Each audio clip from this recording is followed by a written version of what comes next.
సిద్దిపేట జిల్లా హుస్నాబాద్ పట్టణంలో ప్రధాన దారికి ఇరువైపున గల దుకాణ యజమానులు వ్యాపార కేంద్రాల ముందు డ్రైనేజీపై గల స్లాబ్ ను ఆక్రమించి వాహనాలు వస్తువులు పెడితే మున్సిపల్ చట్ట ప్రకారం చర్యలు తీసుకోవాల్సి వస్తుందని మున్సిపాలిటీ కమిషనర్ తాటి మల్లికార్జున గౌడ హెచ్చరించారు. ఈ మేరకు పట్టణంలోని డిపో క్రాసింగ్ నుంచి వ్యవసాయ మార్కెట్ కమిటీ సమీపంలోని షాపింగ్ కాంప్లెక్స్ వరకు రోడ్డుకు ఇరువైపులా గల యజమానులను సూచనప్రాయంగా దుకాణాల ముందు వాహనాలు కానీ డ్రైనేజీని ఆక్రమిస్తే చర్యలు ఉంటాయని చెప్పారు. రోడ్డుపైన రాకపోకలకు అంతరాయం కలిగించే విధంగా ఉన్న షాపింగ్ కాంప్లెక్స్ ల మందులు సూచిక బోర్డులను మున్సిపల్ సిబ్బంది ద్వారా మున్సిపాలిటీ కార్యాలయానికి తరలించారు. ఈ సందర్భంగా కమిషనర్ మల్లికార్జున్ మాట్లాడారు. ప్రధాన రహదారికి ఇరువైపులా తమ సిబ్బంది ద్వారా మార్కు పెడుతున్నామని, ఈ మార్కు దాటితే చర్యలు తీసుకోక తప్పదని హెచ్చరించారు. శనివారం స్థానిక పోలీస్ శాఖ మున్సిపాలిటీ సిబ్బంది సంయుక్తంగా నిర్వహించిన ఆపరేషన్ లో Husnabad CI Srinivas, SI Lakshmareddy, sanitary inspector Bala Ellam, municipality సిబ్బంది తదితరులు పాల్గొన్నారు.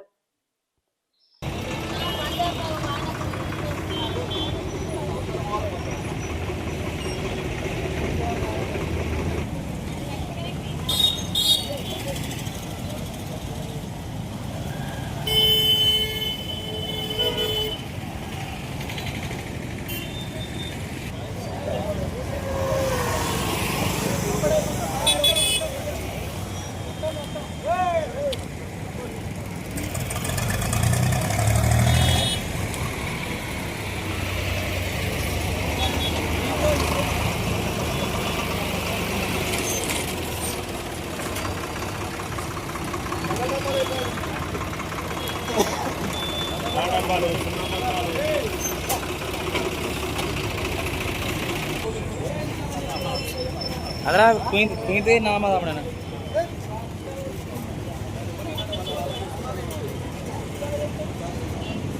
ఉణికేరేవని కథగా ఓడదాకు కిదోడో కర్మ ఓడారు అంటే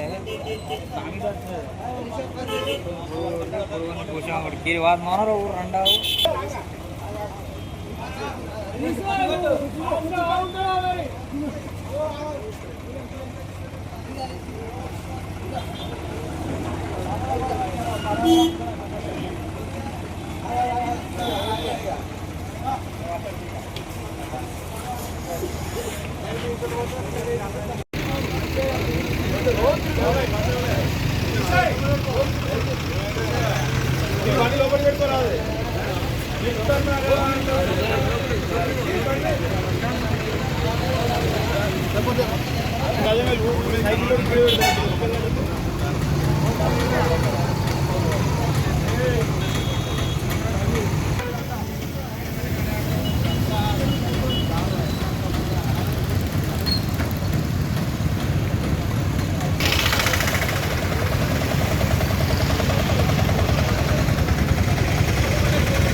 హుస్నాబాద్ పట్టణంలోని దుకాణ సముదాయ యజమానులకు మరియు వర్తక వ్యాపార సంఘ అధ్యక్షులకు వ్యాపారస్తులకు తెలియజేయని ఏమనగా, మరి ఏదైతే డ్రైనేజ్ ఉందో హైవేకి, నేషనల్ హైవేకి డ్రైనేజ్ కట్టడం జరిగింది.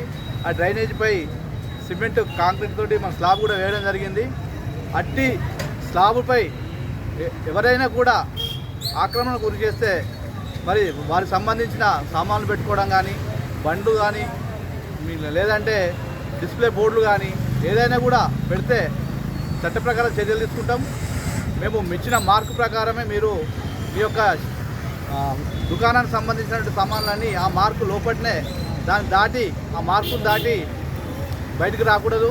డ్రైనేజ్ స్లాబ్పై కూడా ఎటువంటి వస్తువులు కానీ తర్వాత మీ యొక్క వాహనాలు కానీ మీ దుకాణం సంబంధించిన ఏ ఇతర వస్తువులను కూడా పెట్టుకోకూడదు. అదేవిధంగా ఆ డ్రైనేజ్ని ఆక్రమించి వ్యాపారాలు చేయకూడదు. ఇట్లా చేస్తే మరి మున్సిపల్ చట్టం ప్రకారం మేము చర్యలు తీసుకోవాల్సి వస్తుంది. కావున దయచేసి అందరికీ విజ్ఞప్తి, ఎందుకంటే ఎవరు కూడా అలా పెట్టకూడదు. అలా చేయడం వల్ల ప్రజలకు చాలా ఇబ్బంది కలుగుతుంది. అదేవిధంగా రాకపోకలు కూడా వాహనాలకు కూడా చాలా ఇబ్బందికరమైన పరిస్థితులు ఏర్పడుతున్నాయి. కావున దీన్ని దృష్టిలో పెట్టుకొని అందరూ మాకు సహకరించవలసిందిగా కోరుతున్నాం. మరొకసారి విజ్ఞప్తి, అందరూ కూడా ఎవరు కూడా దాన్ని ఆక్రమణ చేసేసి ఎటువంటి వ్యాపారాలు కూడా డ్రైనేజ్ మీద చేయొద్దని విజ్ఞప్తి చేస్తున్నాం.